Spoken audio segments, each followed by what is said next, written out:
what helped you, I'm saying this to all of you, what helped you in going forth and achieving what you wanted to and not letting anything, a voice in your head saying, you know what, you can't achieve that? What helped you actually get past that hurdle?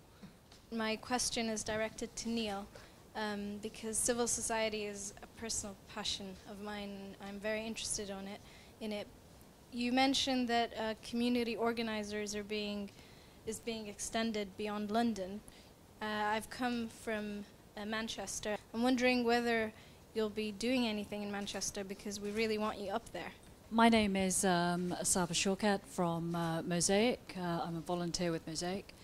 My question is this, that over the last 20 years or so, we've seen many people graduate and effectively become career politicians, whereas in history we've had people achieve a lot in life. Winston Churchill springs to mind, Dame Tammy springs to mind, before they actually enter into politics. Should we not be encouraging young people to actually go out and achieve many other things before they start representing their communities?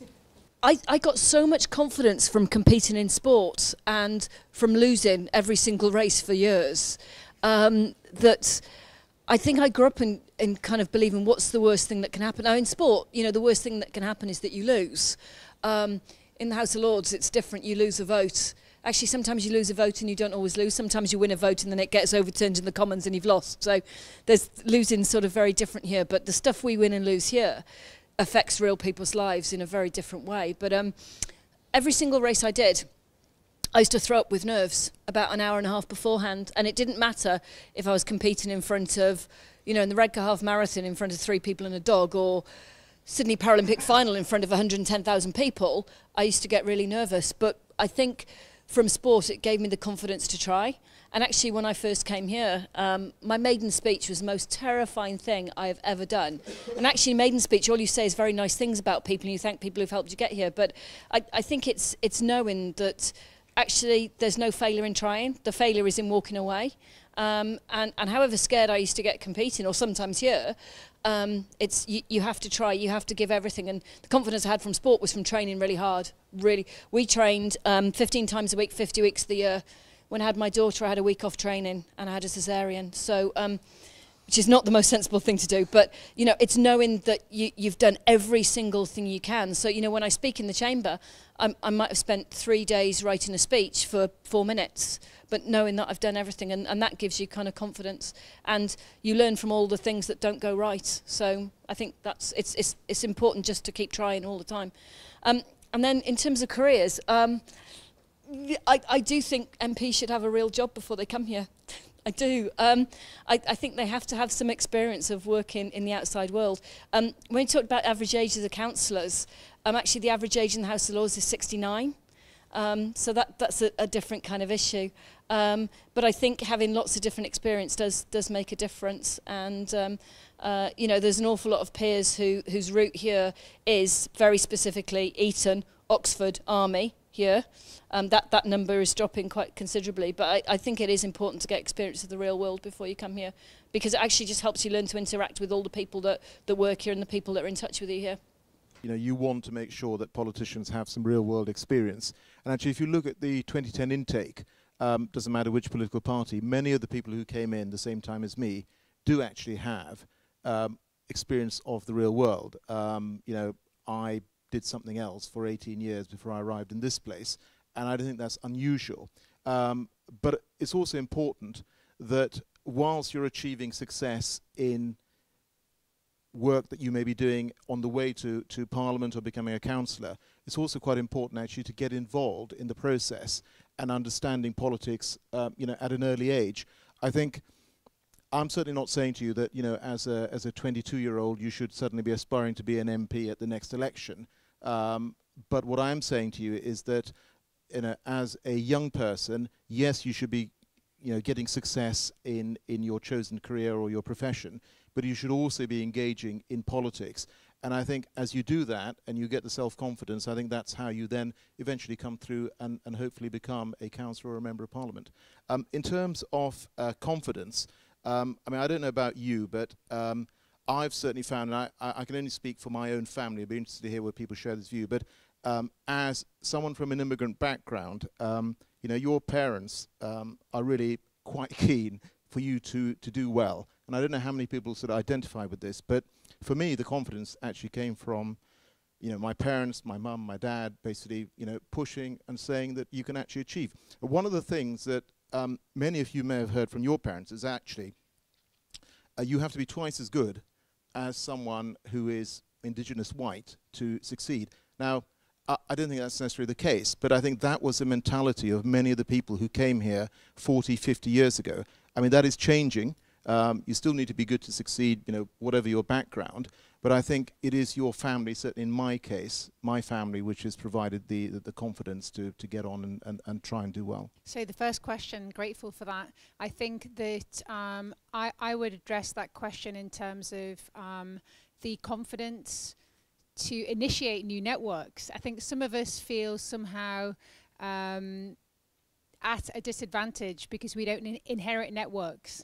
And I think that I would say to that most of the people who I currently work with on imaginative new projects, I didn't know them 5 years ago or 3 years ago. So there's something about having the confidence to initiate a new network. If anybody contacts me to say, I'd like to have a coffee with you, I'd like to shadow you, I've never said no. And equally, the same applies whenever I contact people to say, I'd like to pick your brains, which is a horrible phrase, just for 20 minutes, have a cup of coffee, pick your brains. Nobody's ever said no to me. So it's a little bit that way to think about initiating new networks and the confidence to do it. And I think in response to this final question about career politicians, I guess what comes to my mind as I heard that question was when I was in Birmingham with Jean-Michel and some of the others last Wednesday night, and I was hearing some of the projects that young uprisers have been involved in, then I was really staggered. I was kind of breathtaken actually with the breadth of imagination of those projects. So for some of them, they do, yes, want to go into straightforward politics, councillor, MP and beyond, but for some others they say, I want to change the world through policy in the Chamber of Commerce. And also on the side, I run my own business, vintage clothing company. Or another would say, I want to change Birmingham through community gardens in hospitals and prisons. And another would say, I want to change the world through spoken word. And that was pretty impressive, actually, to see this guy cross between poetry and rapping, and that kind of took my breath away. So I think it's right to say it that way. And I do second the point that you can be leaders of today, not needing to wait to be leaders of tomorrow. What's given me confidence and helped me to go forward? I can't really compare myself to some people who have gone far further forward than I at this stage. But I think there's two things. There's being inspired and being annoyed. Being inspired, I think, very much comes from the people around me and the 250 young people that I've had the absolute privilege of working with over the last 6 or 7 years. They have run community projects. They have taken themselves from having no confidence whatsoever to becoming leaders, setting up charities, all kinds of things. And each one of them has a different story. Each one of them has fears that hold them back, has limitations that for many people mean that they don't get where they deserve to be and where they aspire to be. So I think that inspiration is what takes me forward. And being annoyed, I see a lot of things, whether it's lack of representation, whether it's fear and mistrust, misunderstanding, misperception, the inability to articulate who you are and the impact that that has. And what I really want is to help people to overcome that and to help create a world in which people can trust each other and don't need to have those innate fears just based on who someone else is and a way that they are defined. So those things, being inspired and being annoyed, really drive me forward. In terms of Manchester, I will plug our undergraduate Parliamentals programme. We've been running the programme in Manchester for the last 3 years, and we were running the programme in Manchester this coming year. Applications opened a few weeks ago, so if you are studying at any university in Manchester or know anyone who is, then please feel free to apply. Most change comes from the margins. It doesn't start here, it ends here. so that those of you who are already involved in creating change, keep it up. You don't have to come into Parliament to make it, to cement it effectively. Parliament absolutely has its place, and we hopefully have commended those of you who come in here or are appointed to come in here. But frankly, we need good people out there shifting the sands of change, creating the tension that is necessary for change to happen. So that's an important lesson. The other lesson, you don't have to be a social worker for 20 years to learn the thing I learned, which is that it's power that makes the difference. We've just finished for the nth time a 6-day training in community organising we do. And one of the main lessons we teach in that training, and there are colleagues here who've done that training, is that power makes the difference. Organised people with organised money have always made the difference. This place is a group of organised people with organised money. Not as much money as the people of the City of London have, but nevertheless those are two pockets of power which we need to respect and understand and learn from. Our institutions have smaller pockets of power, but they have some pockets of power and they have some money. So we've just built upon that experience so that power is the determining factor. So if you organize and you recognize that power is the determining factor, sadly it's not ideas that are the determining factor. You've got to organize enough people so that the ideas roll on effectively, take place, and then eventually come here. William Wilberforce's story is important. That he gave up on the House of Commons. He said, I will go from this place, because he could not convince this place that actually abolishing slavery was a good idea, because this place, it was not in the interest of this place, which was made up of privileged people with a lot of power and money at the time, that this was a good idea. He went to Manchester, which is to finish the question really, and the people of Manchester organized around their interests because they found slavery appalling. And they organized a different form of trade in order to prove that the cities in the north, frankly, started the process of saying slavery does not work for us. And eventually, 20 years later, this place, it did not suit the interest of the people in this place, which was, of course, mostly men at that time and no women and all that stuff, so very unrepresentative, to recognize that. We would love to come to Manchester, but one of the lessons we've learned is if you take public money, frankly, it's quite difficult to do the work that we do. For 25 years, we have never taken any public money from the taxpayers or the government. We have to stand on our own feet in civil society. We take our members' money reluctantly but willingly because our members have got some money. If we mix that money up with money from foundations and we appoint professional organisers, we're blessed to have 33 professional organisers doing this as a vocation, they will come to Manchester if Manchester raise the money. But Manchester must raise the money not from the council. The council doesn't have as much money as it has and it's needed for schools and what have you. It must raise it from its own institutions to employ professional organisers to reorganise Manchester, the civil society part of Manchester, so that it is and will be again the great city it was and still is. I think very carefully on that one. It could be even better with a strong civil society. When I was against politics myself, but after being on UpRising, I've realised that I can make a change. So when young people, with all the enthusiasm, passion, go to local authority or go to someone, they're told, this is not enough. Your enthusiasm, your passion to make a difference is not enough.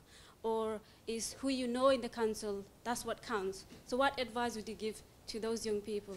The question I'd like to ask is, what are the key attributes that one needs to have to be able to effectively create change in society? As all the networks and all the experience you have are fine, but if you don't have certain qualities, they can all come to pot. We've been talking about making change happen. Now, some people do make change happen, some people don't. So I'd like to, personally, from each of the panelists, or some of the panelists, why did they feel that they were the ones that would make change? What made them step forward? Obviously, apart from extraordinarily high self-confidence, what made them step forward and feel that they were the ones that would affect change? There's two things I'd like to say, and I'd like to ask the panel about it. One is, I agree with the lady at the front. First of all, we're getting a political class who have absolutely no idea of what goes on in the real world. And I know you've denied it, but trust me, I spend a lot of time in the House. The second is that what is more important is that whoever people elect in constituencies is that they represent all of the communities, not just one. When you see it fragmented like Los Angeles, it is the most racially there's more racial tension there than anything you will see between all communities. And the problem we have, that is the country here, is actually, and it's going the same way as the US, in that they have a very adversarial society. For somebody to win, somebody has to lose. And I don't care what color, creed, religion, or anything, disability, anybody has who represents the constituencies, they have to represent all of the communities. Now, my father, I was born in a council house, and I went through secondary schools, the whole bit, didn't go to private school. I've been very, very lucky. But one thing my dad did is he dared me to dream. And that's all I would say to all you guys here, is dare you to dream. My question to the panel is, how can you ensure that whoever represents a constituency represents all of the communities? Because that is more important than everybody fragmenting and having contracultures within the situation we represent here today. You need to have the passion, and you need to be inspired to achieve. But I think events like this are great, because this is about networking. And I think, as Linton said, we have one of the most brilliant networkers that I know chairing this meeting. And actually, it is about reaching out to other people and getting to know them, and, you know, being a little bit pushy sometimes, actually, because you know, if you want to get that sort of 10-minute, 20-minute meeting, you have to be a bit pushy. So I would say it is both. But you know, clearly there are people who will start off with much bigger networks than others, and that's the nature of society that we live in. And I think that's ever going to change. But it doesn't mean that people who don't have networks can't actually build them up. That's the first point. Second point was key attributes to effectively create change. Wow. I mean, I think we could be here all night discussing that one. But I think, you know, fundamentally it comes down to actually having a core belief in a set of values and sticking with those, you know, through your working life and through your political life. One of the things that I was asked when I was being selected to represent the Conservative Party in Reading as a candidate was that, would you make a decision in Parliament which you thought was right, even if it was not going to be personally, politically advantageous? And of course I said yes. And then before the recess, we of course had the vote on same-sex marriage. Now, I actually voted for that because I think it was the right thing to do. I'm not sure politically it was hugely advantageous on a personal level, but that's what I did. So I think this is about sticking to your values and persevering with that. In terms of you know, making change happen, why did I step forward? Well, I was in Germany, sent to Germany in 1999 to set up and run a business for the organization I then worked for. And we were away for 3.5 years, and when we came back, my view was that the country was going in the wrong direction. And you know, after sort of shouting at the television for a couple of years, after the 2005 election, my wife suggested, 2005 election, my wife suggested to me, well, you know, if you think you can do any better, you know, why don't you try and stand? And that's what I did, and I think that's what actually takes many people into politics. And I would say actually, there is this view that, you know, many MPs are just in it for themselves. I really don't think that is the case. Many people set out with the view that they want to bring about change, and some people have more success at that than others, but I think they do start from that first sort of fundamental viewpoint. And then the final point, because I think you've talked about mentoring already, Harris, is to do with representing all communities. Yes, of course, if you're elected as a Member of Parliament, you really need to represent all communities. I have this very sort of simple view that if you look at the headed paper that a Member of Parliament sends out, there will be some who will define themselves by their parties and some who won't, and I don't. I do not say that I am the Conservative Member of Parliament for Reading West. I just say that I'm the Member of Parliament for Reading West because I'm there to represent everyone. But it is the case that we are elected as part of a political party, and there will be people, and I get letters, you know, from people who are unhappy about what the government may be doing. Unless we ever got to a system where people were elected, you know, purely as individuals, I think it's going to be very difficult to, you know, constantly agree with everyone who writes to you about everything. So the first question was about what if your enthusiasm and passion are not enough to make change happen. So I started my career working for an American multinational employing 110,000 people. And then most recently working for the BBC, 22,000 people, shrinking. And I think that on that, I would say that in some ways, it's about finding the right person in a system who can unlock the door. That in many ways, sometimes you can receive the answer no, and remembering that you've got formal power and informal power. So not to say that the organisation in its entirety says no, but finding a way, often it's an unexpected person actually, and it's stepping stones. So the first person you speak to might not be the right person, but stepping stones through charm and determination. So not to take no as a no if you're talking to a big organisation, because it's not necessarily the case that way. The attributes to create change, I think part of that is about having a good idea, that if you've got a good idea and if you can galvanise people around that good idea, then that's quite compelling. It's quite magnetic in terms of change. And then the opposite's true. I did hear about this guy that made £1 million selling sliced lemons to bars. So not that his idea was breakthrough, but just that he had a different way to do it. The one about how to become an MP, I think that on that one, I would say there are lots of organisations that can support a familiarity with the process of how to move into politics. And I think in many ways, the MPs who I most admire, not being an MP myself, is those people who first of all stand for the change that they want to make happen. So not in terms of their own job title or not in terms of their own career, but first of all to say, I care passionately about, I can see something that could be different and I'm going to step into that space and make it different. And it might well be that politics is the most effective way to bring about that change, or it might be a different mechanism. So thinking about the change rather than the position. Question about qualities you need for leadership, effectively it is, and we've got some experience of that, but so has history. You need to be optimistic as opposed to pessimistic. You must not be cynical. Cynics destroy the world, frankly. So avoid cynics. Move on if you are one, or stop it, because frankly it goes nowhere and it just burns you up inside. You need to have a sense of humour. You need to have an interest in the human condition and its richness and diversity. That's very, very important, a respect for diversity, whatever you do. You need to have cold anger is the determining factor we find for somebody who's a good, who's a brilliant leader, as opposed to somebody who's a good leader. We don't mean hatred. We mean cold passion, if you like, a bit like our friend was talking about, so that you stay the course for the thing you believe in, because it's so easily to be diverted from it. But most importantly, which is again coming back to the question of power, you need to have a following. You need to develop your following. A leader, a dictionary definition of a leader is someone with a following, not somebody with a good idea.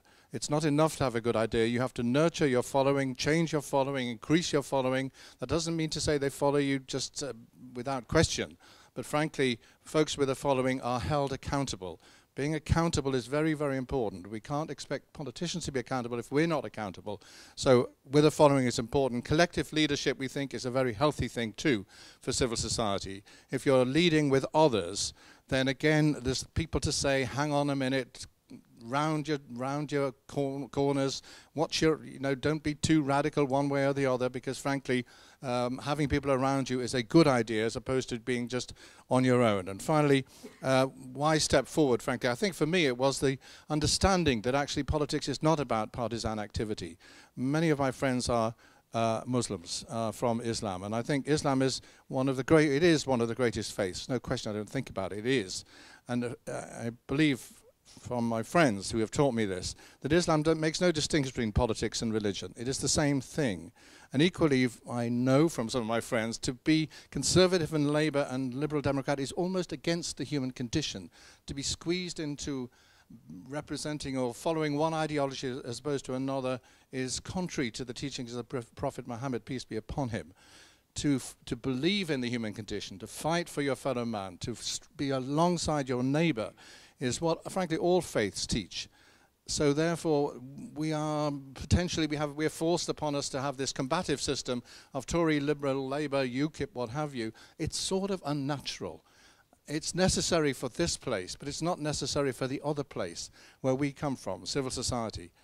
We know of no better way, I think, of putting together Westminster without partisan politics, but it's not the only way of doing politics. So let's honour the broadness of politics, which is all about change and power and collective leadership and so on, and coming up with enough people who believe one thing so they're prepared to fight for it.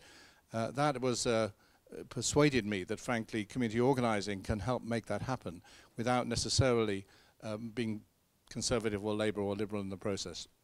My advice to young people who want to get somewhere but feel they can't, I think that was a question. You can. Be proactive. There's always a route, whether it's through one of our organisations, whether it's through a local project, whether it's something that doesn't exist and you set up and you ask your friends, you get online. I mean, the internet is a great resource. There's always a way, and I think the leaders that we've been speaking about, some of the examples Simon Woolley gave earlier on, they're all people who thought there wasn't a place for them and they got somewhere, so don't give up is my advice. Why did I think I was one of the ones who could make change? I didn't think like that. As I said before, I was annoyed by things. But I think anyone who wants to make change should try it, and chances are you're going to succeed. The last question I will answer is how do we ensure that all communities are represented by a leader? And I think that's one of the really underlying principles of the undergraduate parliamentors program is to teach, as I said earlier, is to teach young people that and our upcoming leaders that leadership and politics is not about being out for yourself, and society is a more dynamic society. It is a more fruitful and successful society when people are working together, and the best way to do that is for a leader to represent difference and represent all different communities. So I think working collectively is really the only way forward, and I don't think you can be a successful and well-respected and admired leader unless you do that. In terms of passion and attributes, first and second question, I think they kind of end up being sort of wrapped up together a bit. Networking, which you've heard so much about, is really, really important. And I hate networking events. I would rather boil my head in a vat of vinegar than walk into a room of 50 people I don't know. And what I've made myself do over the last 10 years is just go and speak to people. And actually what you find is most other people feel exactly the same about it. What I've started to do, I take a friend with me, actually. So it's finding the things that you can do to make those experiences better. And actually, if you've got a mate with you, at least you can talk to each other. And it's always much easier to go and talk to someone else if you've got a friend with you or a colleague. And I think so the attributes you need, so you need to be stubborn, you need to be persistent, you need to be annoyed by things, you have to have an opinion. But you have to kind of measure that annoyance, because sometimes it kind of works to shout a little bit, but actually a lot of the time you have to step back from that and understand the landscape and understand, I say the game, but understand who's involved, what do you want to change, who has power, who doesn't. My favourite question to ask people is, so what do you do? And that's amazing, because if people can't explain in 3 sentences what they do, it actually means they don't do much at all. Or, you know, if they're confused by it, then heaven help anybody else. And I came here originally to do sports. I came here 3 years ago to look at legacy of the Olympics and Paralympics. And actually I've done some sport here, but mostly what I've done is welfare reform, legal aid, lots of other things. Because I've sat and watched the debate and I got annoyed. And, you know, I thought, actually, I might just say a couple of words. Actually, I'll say a few. And it's about having that really important dialogue. And in the House of Lords, it's amazing. You might not politically agree with people, but you can have a really open, honest discussion, both in the chamber and away from the chamber. And the most important lesson I've learned here is you can do so much more over a cup of tea than you can sometimes do in the chamber. And just be really straight, be really true to yourself in what you try and do. How we can get our elected representatives to kind of look after the whole community, that's a real challenge. But I think it's up to the community to tell the elected representatives what you think. And it comes back to voting. If you don't believe that your elected representative is doing the right thing, then vote for somebody else. But it's really important to ask questions. And I think what I learned from sport is learning from your mistakes. When you lose a really big race, everyone has an opinion on why you've lost, and it'll be your coach, your head coach, your team manager, a TV commentator. We have heart rate monitors. We have a program that analyses every 100th of a second of a race. So you can get lots of feedback, but it's learning from the things that you didn't do so well. But also learn from the things that you do well. That is so important. Sometimes if you think you've won something, it's easy to kind of walk away and sort of forget that there may be things that you could do better. So I'm really fond of learning with everything that you do. And I think one of the amazing things about the House of Lords is we've got a group called the Crossbenchers. I'm a crossbencher. I'm not a member of a party. I've never been a member of a party. To be perfectly honest, I wouldn't know which party to join, because depending what it is, depends what I think. You know, it's important. I'm very privileged that I can change my mind. I can vote one way, I can vote the other. And I think that's a pretty good place for us to be in what we do here. And to the man whose daughter wants to be an MP at 11, just wow. My daughter doesn't know if she wants to be a human rights lawyer or a hairdresser. I just think that's great. What I would say to you is, you know, get her to travel, get her to play sport, get her to read, get her to have an opinion. I meet way too many young people who, when I ask them what they think about something, they just go, don't know. And if you don't know, don't be afraid to ask. Don't be afraid to say, actually, I don't understand what you're saying, or can you explain a bit more, or can you give me two different views? But absolutely, it's really important for every young person, every person actually, to have an opinion, because that's when you can affect change really positively if you have an opinion on something. I look back to the circumstances in which I joined the Liberal Party, as it was, as a 14-year-old growing up in the West Highlands of Scotland. And it's interesting when we talk here about community, because we're talking about community in a religious or an ethnic sense. I come from a community which is very much has a strong sense of a community, but that's a geographic community from the West Highlands, and now representing the Northern Isles in Orkney and Shetland. And the reason that I got engaged as a 14-year-old, and why I joined the Liberal Party as it then was that here was a party that understood my community, was prepared to engage with it, and that was prepared actually to take my views as a 14-year-old seriously, and to engage with me as somebody who had a view in my own right, and not to patronise me, to tell me when I was speaking rubbish, but to encourage me when I was speaking sense. And that has always been the approach that I've taken when I'm dealing with young people now as a parliamentarian. Tanny's right, you've got to be prepared to shout a bit, because if you're not prepared to shout a bit, you will never be heard, you will never be listened to, but you've got to be prepared to do a bit more than shout as well, and that is where the knack of the tea room comes in. So I guess there is a degree of balance to be acquired there, but most of all, be in it for the right reasons. Be comfortable with what you are about as a politician, and if you are comfortable with what you're about as a politician, then that will be understood by your audience, and they will respond to you as a result. So I think probably just to wind it up, I would say be involved in politics, but don't go away with the notion that the be-all and end-all in politics is to become an MP. There's an awful lot of ways that you can be involved in your community, that you can be engaged in politics without ever coming anywhere near this place.